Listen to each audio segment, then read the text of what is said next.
Allez, voilà, bonjour à tous. Ce matin, donc, je salue la solidarité,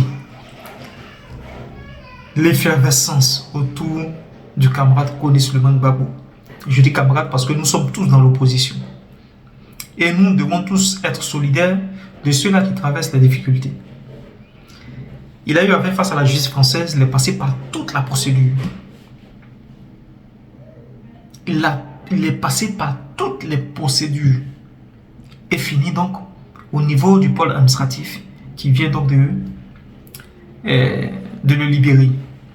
Je salue donc la solidarité de tous les militants du PPAC. J'ouvrais, mais ils sont quand même sortis massivement apporter leur soutien à Kone Gbagbo.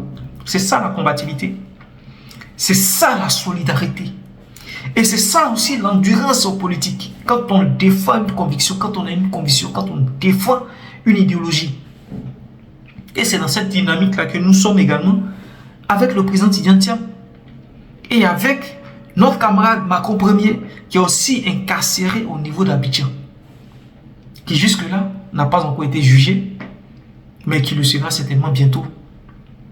Et je salue donc aussi nos cadres du PDCRDA, tous ces militants qui ont apporté donc leur soutien à Macron Ier. Mais à côté de cela, je vois certaines choses qui me déplaisent. J'entends certaines personnes dire, déjà culpabiliser Macron Ier, dire que oui, il est invectif, il est virulent dans ses propos, il attaque trop bien, ceci, cela.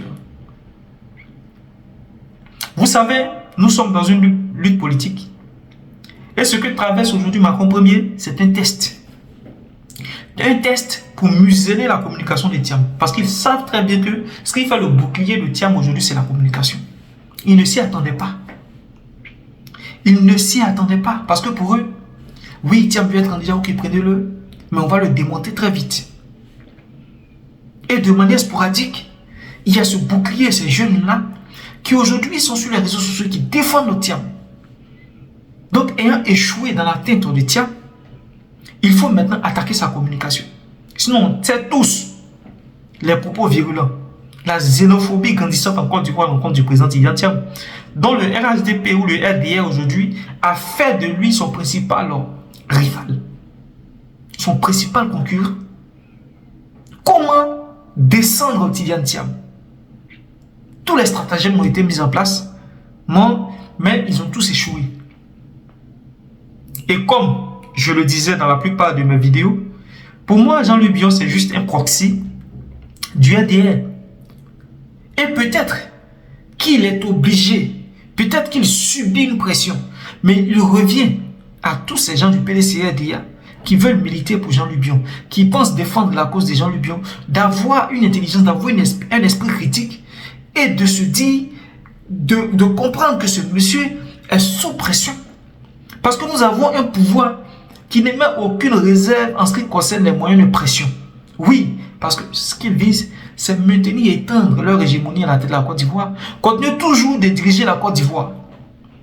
On entend ado jusqu'en 2025, 2050.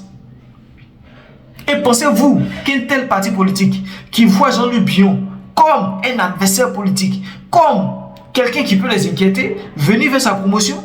Mais ce sont ces gens-là qui font la promotion de Jean-Luc Bion dans leurs journaux et qui vont jusqu'à dire que Jean-Luc Bion mérite même de diriger, de piloter le PDC-RDA. Mais pensez-vous réellement que sur ces derniers-là, il était une véritable menace pour leur pouvoir? Ils allaient faire autant sa promotion. Mais celui qui est une menace pour leur pouvoir, c'est Tidjane Thiam. C'est Tidjane Thiam. Voilà pourquoi tout le travail que Jean-Luc Bion aujourd'hui fait, moi je le mets sous le credo de la pression qu'il subit.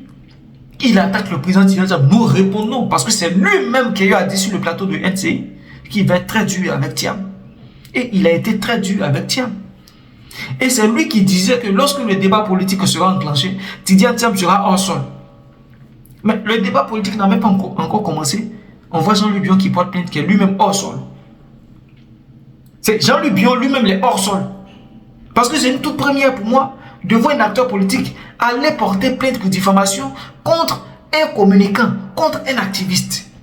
Si tel était le cas, c'est que Gbagbo il allait ramasser tous les communicants de l'opposition pour les jeter là-bas en prison. Tous les communicants du RDA, il allait porter plainte contre eux tous. C'est qu'Alassane Ouattara Il allait porter plainte contre la majorité des Ivoiriens. Mais aujourd'hui, celui qui montre son insuffisance en matière politique, son incapacité même d'accepter des critiques, mais c'est Jean-Louis Billon. Et il est en train de se détruire petit à petit de manière politique. C'est-à-dire le silence de Tidjane Thiam est en train de le consumer, est en train de le détruire parce qu'il commet des erreurs politiques. Je ne sais pas qui conseille Jean-Louis Billon. Qui lui dit va porter plainte? Je ne sais pas. Mais on a tous vu l'ampleur des propos encaissés, accusés par le président Tidjane Thiam. C'est Redo qui est allé chez nous à l'ouest, qui a dit que Thiam, là, ce n'est pas de la Côte d'Ivoire. C'est-à-dire la xénophobie est en train de regagner encore la Côte d'Ivoire. Mais est-ce que Thiam a porté plainte contre lui pour lui demander de venir justifier le fait qu'il soit sénégalais? Il n'a pas porté plainte. Et tous ceux qui le taxent de sénégalais, là, est-ce qu'il porte plainte pour dire, bon, venez justifier? Non. Il sait qu'il est en politique et qu'il doit assumer le poids des critiques, même méchantes, même mauvaises, même diffamatoires. Il doit accuser. Et c'est à nous sur les réseaux de venir faire ce travail-là. Jean-Louis Billon, quand Valérie Yapo est passée sur NCI, Live TV, et de manière subtile a traité le président de son parti d'étranger. Parce que quand Marisco Moé, il fait son analyse, il critique, il attaque Thiam, et qu'il va jusqu'à dire, est-ce que le PDCRDA doit aller encore sur le marché international pour prendre des gens? Est-ce que le PDCRDA, il n'y a pas des Ivoiriens qui peuvent diriger le PDCRDA? Et elle est dit. Encore dans les propos de Marisco Moé, on peut dire, c'est une analyse un peu, voilà, on peut l'accepter. Mais quand elle rajoute, elle renchérit pour dire, j'ai dit consommons ivoirien. Donc ça veut dire, celui dont elle demande la destitution n'est pas ivoirien. C'est ce que ça veut dire. Mais est-ce que le président Tidjane Thiam s'en est pris à elle? Il n'a rien fait. Il est en politique. Il doit endosser le poids des critiques. Mais Maman Akava Bironi, quand elle a dit que toi tes origines sont des Touaregs, mais on a vu des gens ici. Oh non, pourquoi le PDC est xénophobe, le PDC est tribal, mangez ceci, cela. Mais je vous dis, si la même disposition était prise au niveau du PPACI, c'est-à-dire, on avait un envoyé qui disait consommer ivoirien, qui traitait subtilement le président Laurent Gbagbo de ne pas être ivoirien, et que le président Laurent Gbagbo ou bien son entourage répondait pour dire que celui dont elle se réclame, lui-même aussi, il est originaire du Mali, il est des Touaregs. Jamais on allait entendre ça. Les chroniqueurs, les journalistes, les analystes n'allaient aucunement jamais se prononcer sur la question ou attaquer le PPAC. Mais ils allaient justifier le pourquoi est-ce que celui-là il a dit ça. Mais aujourd'hui, les gens veulent nous faire comprendre que le PDCRDA, c'est le parti sur lequel il faut piétiner le PDC, il faut marcher sur le PDC. Le parti, c'est un parti faible. Je dis non. Voilà pourquoi j'appelle à la solidarité de tout le monde derrière Macron Premier. Ceux qui sont aujourd'hui en train de dire non, ils n'auraient pas dû faire ceci, ce sont des gens qui de nuit sont RDA et de jour sont au niveau de Tidjane Thiam. Et ceux-là, la Bible dit, quand tu n'es ni chaud ni froid, je te vomirai. C'est ainsi qu'on va vous vomir au moment opportun.